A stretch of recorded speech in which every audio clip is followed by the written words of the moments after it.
गांव का मुखिया हर साल एक नई लड़की से शादी करता और फिर उसे तलाक के साथ बहुत सारे रुपए पैसे देकर उसे उसके घर वापस भेज देता। लड़कियां खुशी खुशी उससे शादी करती और अगले ही दिन तलाक लेकर अपने घर वापस चली जाती। मैं ये सुनकर हैरान थी कि ये ऐसा क्यों करता है। एक दिन उस मुखिया की नजर मुझ पर पड़ गई और वो बोला, मुझे तुमसे ही शादी करनी है। मेरे घर वाले भी पैसे के लिए परेशान थे। वैसे तो मेरी शादी उससे कर दी गई।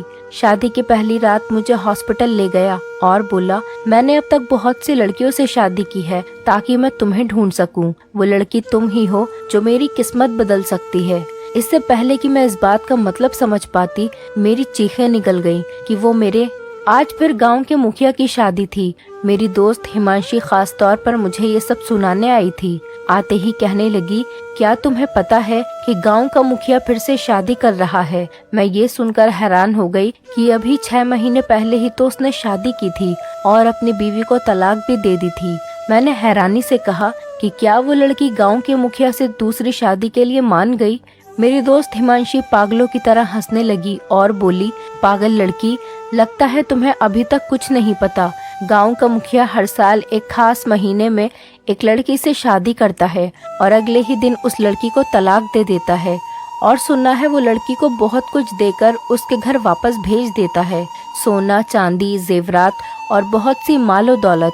तो ऐसे में कोई भी लड़की बेवकूफ़ ही होगी जो गांव के मुखिया से शादी करने से इनकार कर देगी। फिर वो कुछ चौंक कर कहने लगी, तो कोशिश करना कि गांव के मुखिया की नज़र तुझ पर न पड़े, वरना हो सकता है कि अगली बीवी उसकी तू बन जाए, क्योंकि सुना है वो हसीन लड़कियों पर ही आशिक हो जाता है। मैं उसकी ये बातें सुनकर बहुत डर गई और मैंने कहा कि मैं तो पहले भी घर से बाहर बहुत कम निकलती हूँ, अब तो मैं बिल्कुल भी नहीं निकलूंगी। मैं असल में यहाँ की रहने वाली नहीं थी और अपने माता पिता के साथ 6 महीने पहले ही इस गांव में आई थी। इसीलिए इस गांव के रस्म रिवाज और गांव के मुखिया के बारे में मुझे कुछ भी पता नहीं था। मैंने बस उसकी पिछली शादी होते हुए देखी थी। इसीलिए हिमांशी से ये सब सुनकर मुझे बहुत हैरानी हुई थी कि गांव का मुखिया कैसा जालिम इंसान है जो पहली रात के बाद ही बेचारी लड़कियों को तलाक दे देता है। हिमांशी फिर शाम को आ गई और मुझसे कहने लगी कि चल गांव के मुखिया की शादी देखने चलते हैं, पूरा गांव आया हुआ है। मैं अपनी माँ से इजाज़त लेकर उसके साथ गांव के मुखिया की शादी देखने चली गई, लेकिन उसके किस्से सुनने के बाद मैं बहुत डर गई थी। इसलिए मैंने अपने मुंह को एक दुपट्टे से अच्छी तरह से ढक लिया था। मैंने अपनी माँ से इजाज़त ली और उसके साथ निकल पड़ी। माँ को भी शायद गांव के मुखिया के बारे में ठीक से कुछ पता नहीं था, इसीलिए उन्होंने मुझे जाने की इजाज़त दे दी। जब हम शादी पर पहुंच गए तो मैं धूमधाम देखकर दंग रह गई। हिमांशी कहने लगी, तुम देखना कल सुबह ये लड़की भी बहुत से माल के साथ तलाक लेकर इसकी हवेली से निकल जाएगी। मैंने अफसोस से कहा, ये तो बेचारी लड़कियों पर बड़ा जुल्म करता है। तो हिमांशी ने बताया कि कोई जोर जबरदस्ती नहीं होती, लड़कियां अपनी मर्जी और खुशी से शादी करती हैं और तलाक ले लेती हैं, उन्हें कोई परेशानी नहीं होती। मैं बड़ा हैरान थी कि मुखिया ऐसा क्यों करता है। उसके साथ ऐसा क्या मसला था कि वो शादियों पर शादियां करता है और फिर तलाक भी फौरन दे देता है। शादी से वापस आकर मैं पूरी रात यही सोचती रही कि भगवान की भी अलग ही लीला है। एक तरफ वो मुखिया है जो एक रात की शादी के लिए लाखों रुपए खर्च कर रहा है और दूसरी तरफ हम जैसे गरीब लोग हैं जो कर्जों के बोझ तले ऐसे दबे हुए हैं कि सांस लेना भी दुश्वार है। मेरा नाम शालिनी है और हम 3 बहनें थे। हमारा कोई भाई नहीं था। मुझे बचपन से ही काफ़ी परेशानी उठानी पड़ी थी। मेरे पिताजी शहर में नौकरी करते थे और कभी कभी मेले में छोटी सी दुकान भी लगा लिया करते थे, जिससे बस हमारा गुजारा बड़ी मुश्किल से हो जाता था। फिर पिताजी बीमार पड़ गए तो कई जगह से कर्ज लेकर उनका इलाज करवाना पड़ा। घर तक बिक गया और पिताजी हमें अपने पुराने घर में ले आए जहां वो अपने भाइयों के साथ बचपन में रहा करते थे। हमारे घर में गरीबी इस कदर छाई हुई थी कि हमें दाने दाने के लिए मुंह देखना पड़ता था। मैं तो अपने आप को संभाल लेती थी, पर मेरी 2 छोटी बहनें छुप छुप कर रोया करती थी। एक दिन मैंने अपनी बहनों को रोते देख लिया। वो रोते हुए एक दूसरे से कह रही थी, काश हम पैदा ही ना हुए होते या फिर पैदा होते ही मर गए होते तो आज यूं भूखा न रहना पड़ता। मैंने जो उनकी ये बात सुनी तो मुझे बहुत दुख हुआ कि मेरा तो चलो जैसे तैसे बचपन गुजर गया, पर मेरी बहनें भी गुर्बत की जिंदगी गुजार रही हैं। क्योंकि मैं सबसे बड़ी बहन थी तो किसी के सामने दिल का बोझ भी हल्का नहीं कर सकती थी। उस दिन अपनी बहनों को रोते देखकर मेरा दिल बहुत तड़प उठा था। मैंने माँ से कहा, माँ मैं जरा बाहर जा रही हूँ, थोड़ा टहल कर आती हूँ, थोड़ी देर में आ जाऊंगी। माँ ने मुझे बाहर जाने की इजाजत दे दी, जैसे वो इस बात से वाकिफ थी कि मेरे अंदर क्या चल रहा है। मैं घर से बाहर निकलकर खेतों की तरफ चली आई, क्योंकि वो जगह बहुत सुकून और साफ सुथरी थी। मैं खेतों के पास टहल रही थी कि तभी वहाँ हमारे गांव का मुखिया आ गया। उसकी नज़र मुझ पर पड़ी। मेरे तो डर के मारे रोंगटे खड़े हो गए। मुझे हिमांशी की बात याद आई तो मैं उसको देखकर जल्दी से घर भाग गई। घर आकर भी मेरा दिल डर की वजह से धक धक कर रहा था। मैं परेशान हो गई, कहीं कोई इल्जाम ही न लगा दे मुझ पर। थोड़ी ही देर में हिमांशी चली आई। कहने लगी, तुझे गांव के मुखिया ने देख लिया है और अब तेरा कुछ नहीं हो सकता। मैं बहुत डर गई और इसी खौफ का असर था कि मुझे बहुत तेज बुखार आ गया। मैं शाम तक बुखार में तपने लगी। मेरी माँ मुझे खाना बनाने के लिए कह रही थी, मगर मेरे जिस्म में तो जैसे जान ही नहीं थी। तंग आकर माँ मेरे कमरे में आई और मुझे हाथ लगाकर चेक करने लगी तो चीख पड़ी। फिर फौरन ही गांव के एक डॉक्टर को बुला लिया गया जो सबका इलाज करता था। डॉक्टर ने मेरा चेकअप किया और माँ से कहते हुए बाहर निकल गया कि बच्ची को फिक्र और परेशानी से दूर रखें। ज्यादा डर खौफ की वजह से दिमाग की नस फटने का भी खतरा होता है। डॉक्टर के जाने के बाद माँ मुझे घूरते हुए कहने लगी, किस बात की टेंशन है तुम्हें, क्यों मरने वाली हालत बना रखी है। तब मैंने हिम्मत करते हुए माँ को बता दिया कि गांव के मुखिया की नज़र मुझ पर पड़ गई है, जो हर साल नई लड़की से शादी करने के बाद अगले ही दिन उसे तलाक दे देता है। माँ मेरी बात को न समझी और बोली, तो तुझे इतनी फिक्र क्यों हो रही है, तूने कौन सी चोरी की है जो तुझे इतना डर लग रहा है। माँ की बात पर मेरा दिल किया मैं अपना सर पीट लूं। इससे पहले कि मैं माँ को समझाती, बाहर से दरवाजे को किसी ने जोर जोर से खटखटाना शुरू कर दिया। आवाज सुनकर मैंने अपना सांस रोक लिया। दरवाजा खोला गया तो बाहर गांव का मुखिया अपने लोगों के साथ खड़ा था और उनके साथ ही मेरे पिताजी भी थे। उन्हें भी शायद वो साथ लेकर घर आए थे। पिताजी ने उनको बैठक में बिठाया और माँ से चाय बनाने को कहा, पर गांव के मुखिया ने चाय बनाने से मना कर दिया। आखिर वो अमीर इंसान था तो गरीबों के घर का चाय पानी कैसे पीता। उसने मेरी माँ को भी बैठक में बुला लिया और मेरा हाथ मांग लिया। जब उसने ये बात की तो माँ तो हक्का बक्का रह गई और उठकर गुस्से से बोली, मुखिया जी, हम गरीब जरूर हैं लेकिन बगैरत नहीं, जो रुपए पैसे के लिए हम अपनी बेटी का सौदा कर दें। हम अपने कर्जे खुद उतार लेंगे पर अपनी बेटी को दागदार नहीं करेंगे। मुखिया बात करके चला गया था। अब माँ और पिताजी को फैसला करना था, बेटी की इज्जत या पैसा।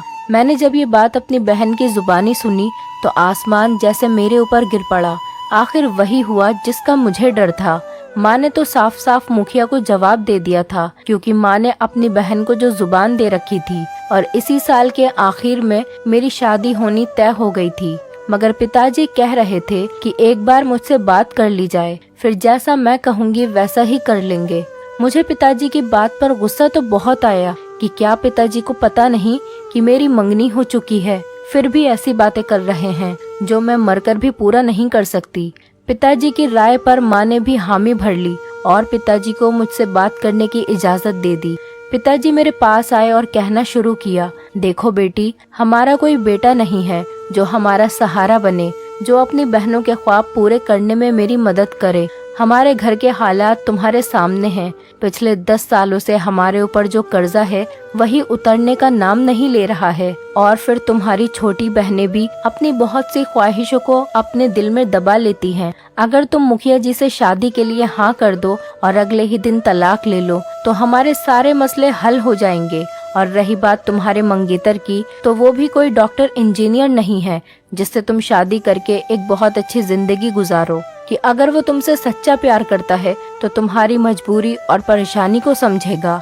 अब फैसला तुम्हारे हाथ में है, जैसा तुम कहोगी वैसा ही होगा। पिताजी मुझसे बात करके चले गए और मुझे कश्मकश में डालकर भी। मैंने सारी बातों को सोचा और फिर एक फैसला किया। मैंने पिताजी से कहकर अपने मंगेतर पीयूष को घर बुलाया ताकि उससे बातचीत करके फैसला ले सकूं।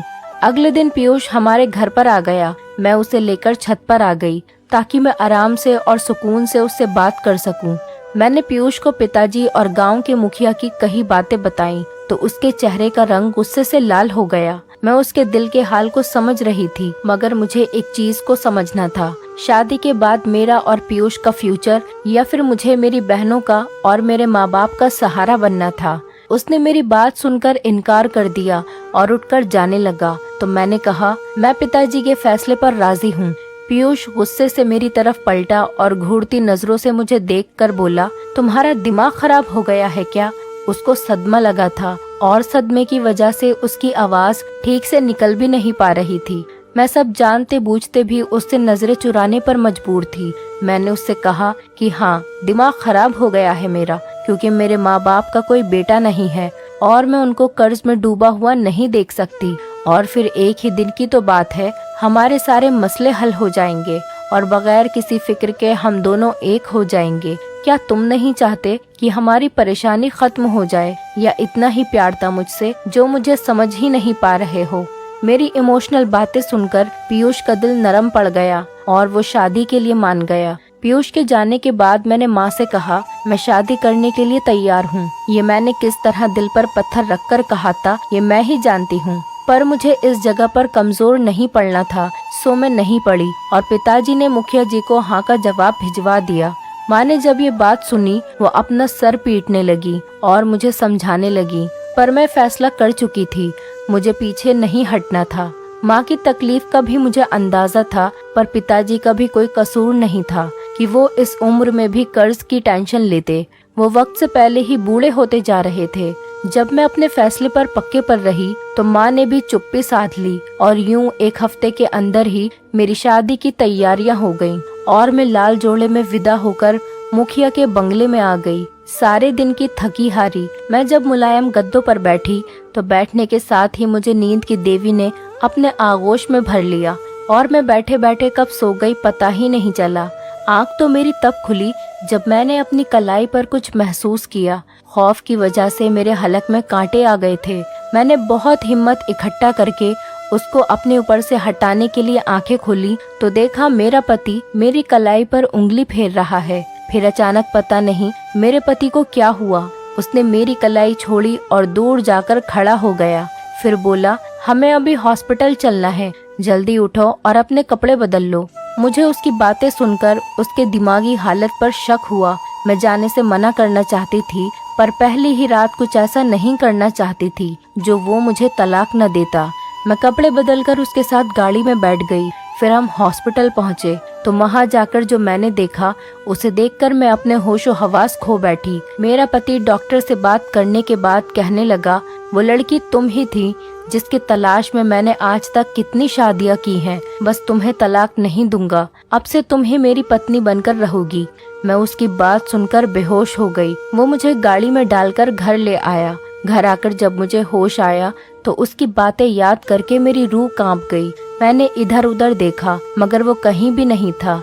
मेरा पति तो पता नहीं कहाँ चला गया था, मगर नौकरानियां मेरे आसपास ही थीं।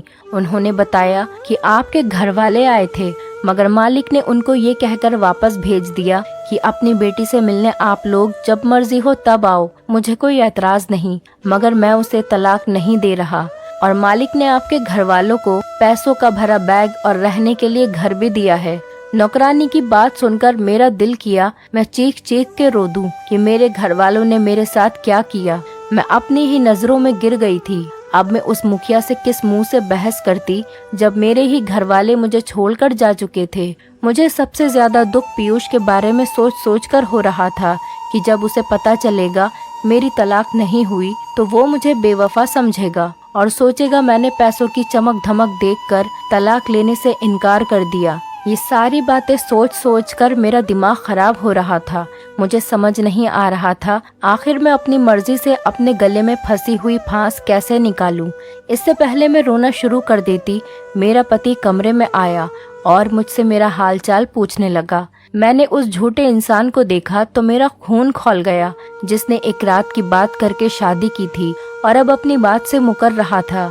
उसने मेरे चेहरे को छूना चाहा तो मैंने गुस्से से उसका हाथ झटक दिया और बोली, मैं तब तक तुम्हें अपने पास नहीं आने दूंगी जब तक तुम मुझे इस राज की हकीकत बता नहीं दोगे।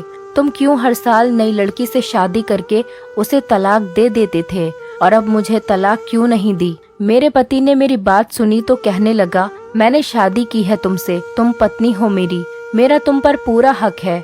तुम्हें छूने के लिए मुझे तुम्हारी इजाजत की कोई जरूरत नहीं, मगर मैं क्योंकि अब सारी जिंदगी तुम्हारे साथ ही गुजारना चाहता हूँ तो आज नहीं तो कल तुम्हें इस सवाल का जवाब जरूर दूंगा। मुझे इस बात पे बहुत गुस्सा आया, मगर मैं अपने गुस्से को पी गई और बोली, मुझे तुम सच बताओगे तभी मैं तुम्हारे साथ रहूंगी, वरना मैं अपनी जान ले लूंगी।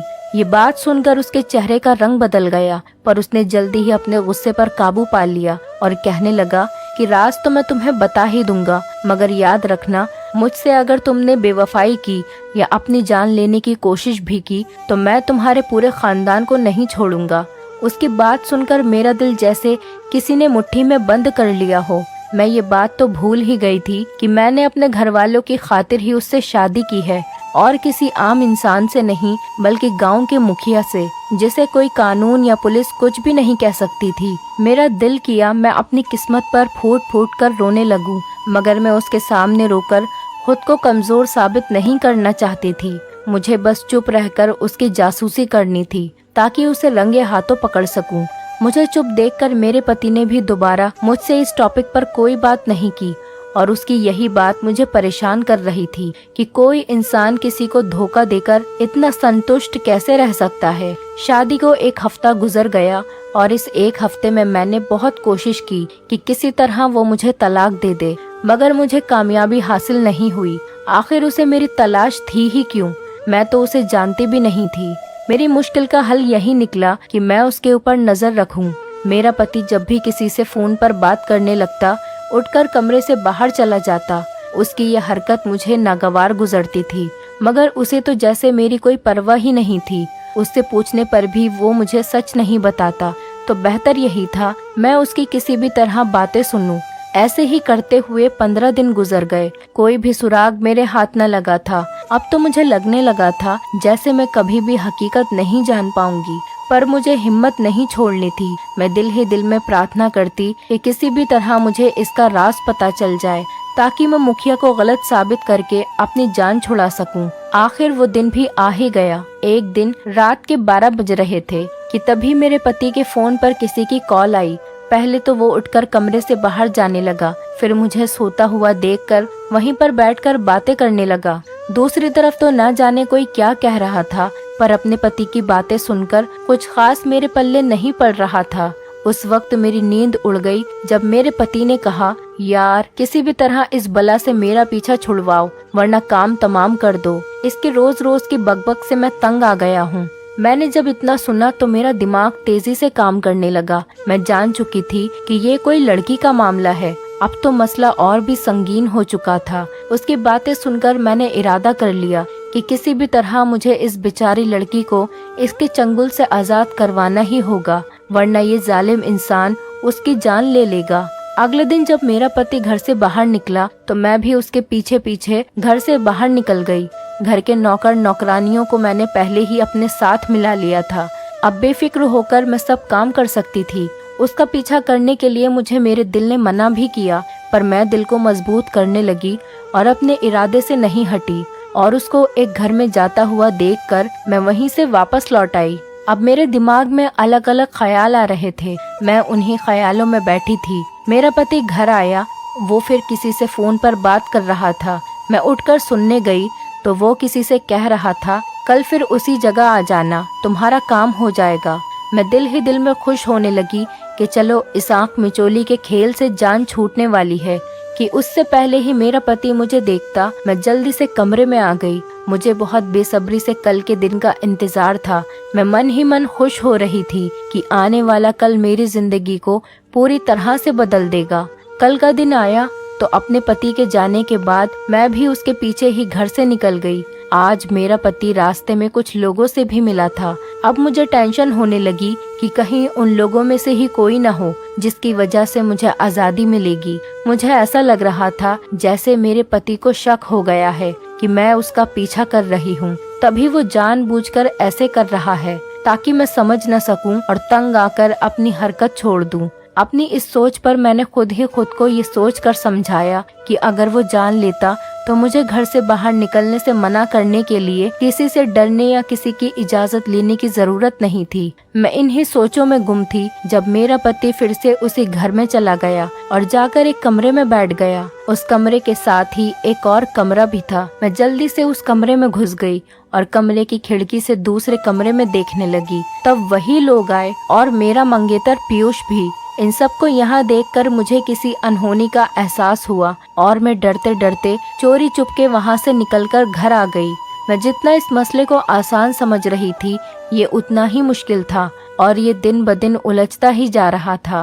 मैं परेशान बैठी थी कि मेरा पति घर आया और मुझे उदास बैठे देखकर बोला कि आज तुम्हारे लिए एक सरप्राइज है, इसीलिए नहा धोकर अच्छे से तैयार हो जाना, तुम्हें लेकर कहीं बाहर जाना है और मैं तुम्हें आज तुम्हारे सभी सवालों के जवाब वहीं पर दे दूंगा।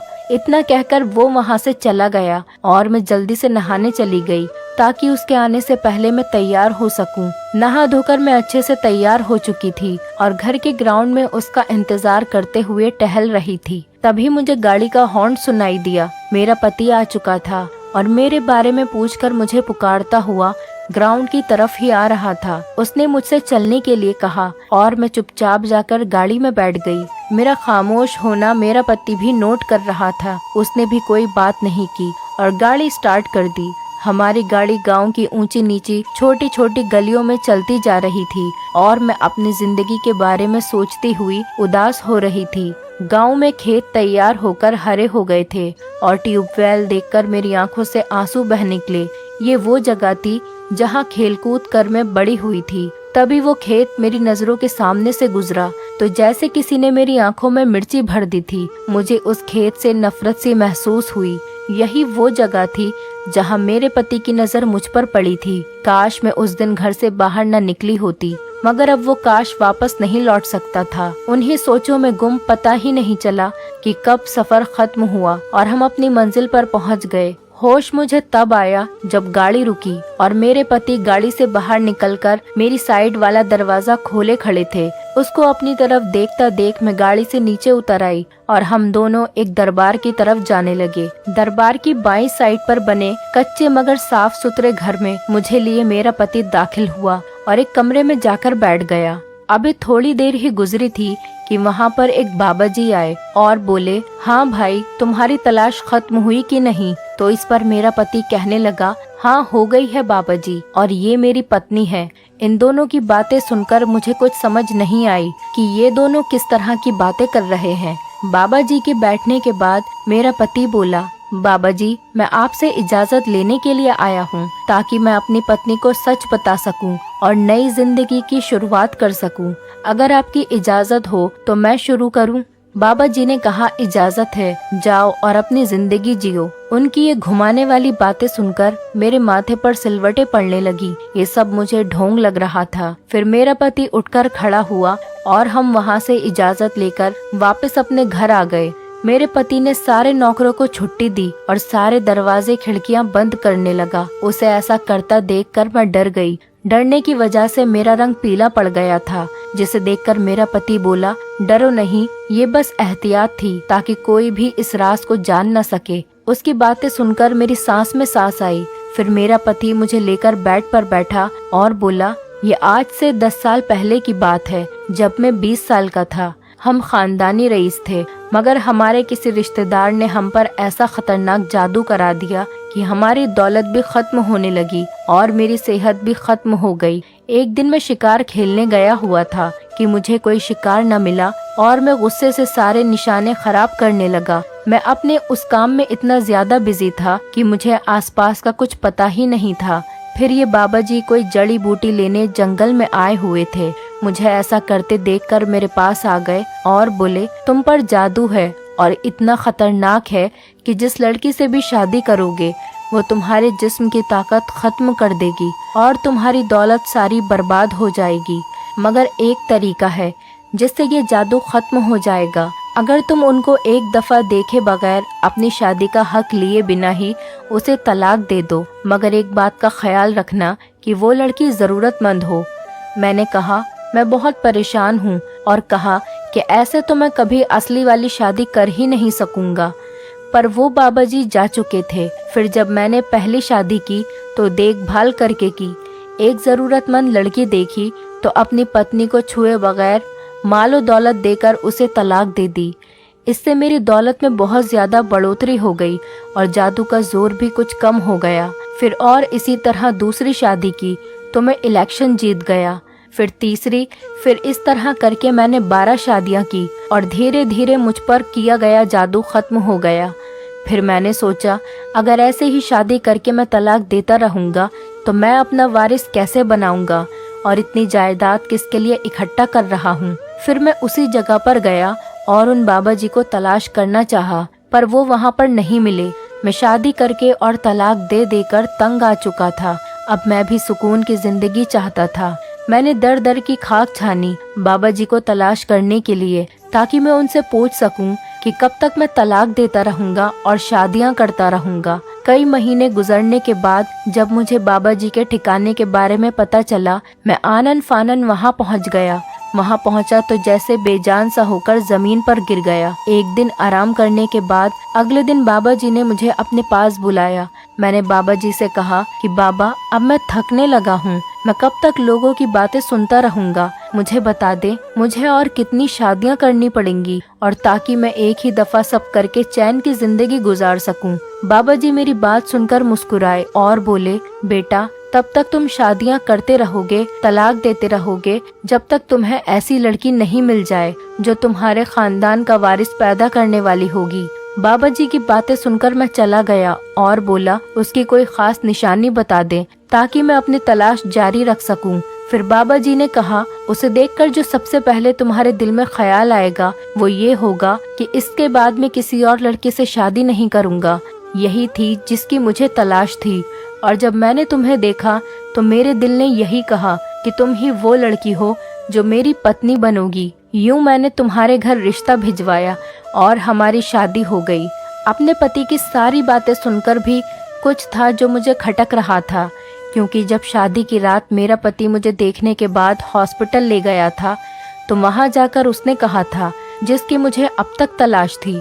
कुछ देर चुप रहने के बाद मैंने लगे हाथों ये बात भी पूछने का इरादा किया और कहा कि मैं कैसे यकीन कर लूं कि यही बात सच है, जबकि हर लड़की को शादी की रात तो तुम तलाक देते थे और मुझे लेकर हॉस्पिटल चले गए। यह हॉस्पिटल वाला क्या राज है और इससे कब तक पर्दा उठाने का इरादा है? मेरी बात सुनकर मेरा पति बोला, सारे राज आज ही जान लोगी क्या? कुछ तो कल के लिए भी रहने दो। मगर मैंने सोचा अगर आज ये राज न पूछ सकी तो शायद कभी न पूछ पाऊंगी, इसीलिए आज ही पूछने का इरादा कर लिया। मुझे लगता था मेरा पति मेरा चेकअप करवाने लेकर गया है ताकि वो जान सके कि मैं कुंवारी भी हूँ या नहीं, पर ये बात मैं शक के बिना पर इस पर थोप नहीं सकती थी जब तक इसके मुंह से सुन नहीं लेती। मैं मजबूर थी और एक ऐसे इंसान के साथ सारी जिंदगी नहीं रह सकती थी जिसको मेरे करैक्टर पर पहले दिन ही शक हो। बेशक मैं अपने कजिन को पसंद करती थी और मेरी मंगनी भी हो रखी थी, मगर मैंने या पीयूष ने कभी भी अपनी हदें पार करने की कोशिश नहीं करी थी। फिर कैसे मैं इतनी बड़ी बात बर्दाश्त कर लेती? अगर मैं शरीफ नहीं होती तो क्या मुझे भी अब तक तलाक मिल चुकी होती? ये बातें मेरे सर पर हथौड़े की तरह लग रही थी। एक तरफ मेरा पति था जो शादी की पहली रात मुझे हॉस्पिटल ले गया और दूसरी तरफ मेरा मंगेतर था जिसे मैंने अपनी मजबूरियों के आगे कुछ नहीं समझा था और शादी के लिए हाँ कर दी। यही बातें सोचकर मेरे आंसू बहने लगे। तब मेरे पति ने बड़ी बेरहमी से मेरे आंसू साफ किए और कहा, जानना चाहती हो वो राज क्या था? तो देखो अपनी बाईं कलाई पर जो निशान बना हुआ है वही है राज, जिसे मैं देखकर चौंक सा गया और तुम्हें लेकर हॉस्पिटल चला गया था कि पता चला सकूं ये असली है या मुझे ख्वाब लग रहा था, क्योंकि बाबा जी ने दूसरी निशानी ये बताई थी कि उस लड़की की कलाई और कमर पर निशान होगा। इसीलिए तो मैं हॉस्पिटल ले गया ताकि लेडी डॉक्टर देख ले और मुझे पता करना था कि तुम्हारी कमर पर निशान है भी या नहीं। जब इस डॉक्टर ने बताया कि तुम वही लड़की हो तो मैं खुश हो गया। मेरी शादी ऐसी लड़की से होना मेरे सब्र का फल था, और जिन लड़कियों को मैं तलाक देता था वो सब की सब कुंवारी नहीं होती थी। बस मैं उनकी कलाई को देखता था और उन्हें तलाक दे देता था। अपने पति की बात सुनकर मैंने उसकी आंखों में देखा और वहाँ लिखी सच्चाई देखकर मैंने नई जिंदगी की शुरुआत करने का इरादा कर लिया। फिर मेरा पति बोला, एक बात तो तुमने पूछी ही नहीं। मैं सवालिया नजरों से उसकी तरफ देखने लगी। तब मेरा पति बोला, मैं जान चुका था तुम मेरा पीछा कर रही हो और मैं चाहता था तुम वो सब अपनी आंखों से देख लो, मगर तुम सब देखे बगैर ही वहां से वापस आ गई। तुम्हारे मंगेतर पीयूष ने मुझसे रकम ली थी। उसका कहना था कि अगर तुम मुझे पैसे नहीं दोगे तो मैं शालिनी का पीछा कभी भी नहीं छोड़ूंगा। तुम जिसकी मोहब्बत के दावे करती थी वो तो लालची निकला। मैंने उसे पैसे दिए और उसने तुम्हारी मोहब्बत उन पैसों के आगे मुझे बेच दी। अगर मैं उसे पैसे ना देता तो वो तुम्हें बार बार परेशान करके वापस अपनी तरफ करने की धमकी दे रहा था। मैं चाहता तो उसे उसका बहुत अच्छा जवाब दे सकता था, मगर अपने माँ बाप का इकलौता बेटा समझकर मैंने उसे माफ कर दिया। अब ये सब सुनकर मैं अपनी किस्मत पर शुक्र भेजने लगी कि मुझे मेरी किस्मत ने पीयूष जैसे लालची इंसान से बचा लिया और मुखिया जी जैसे शरीफ इंसान की पत्नी बना दिया। मुझे अपना पति दुनिया के सारे मर्दों से अच्छा लग रहा था, क्योंकि उसने ही मेरे माँ बाप को रहने को अच्छा घर और रुपया पैसा दिया था। उसके साथ अपनी जिंदगी गुजारने में कुछ बुराई नहीं थी। मैं अपने नसीब पर राजी थी और अपने पति के साथ खुश भी थी। कुछ ही दिनों के बाद मेरी दूसरी बहनों की भी अच्छी जगह शादियां हो गई थी और मैं भी अपने बच्चों और पति के साथ खुशहाल जिंदगी गुजार रही थी। रही बात पीयूष की, तो उसे तो मैं भुला चुकी थी। अब हमारी जिंदगी में सुकून ही सुकून था। शायद कुदरत ने हमें ऐसे ही मिलाना था, पर आज उस फैसले पर मैं बहुत खुश थी, क्योंकि उस एक फैसले ने मेरी और मेरे पूरे परिवार की जिंदगी बदल दी। दोस्तों, उम्मीद करती हूँ आपको हमारी कहानी पसंद आई होगी। कहानी पसंद आई है तो वीडियो को लाइक करें, चैनल पर नए हैं तो चैनल को सब्सक्राइब करें और हाँ, नोटिफिकेशन बेल को ज़रूर दबाएं ताकि अगली अपडेट सबसे पहले आपको मिले।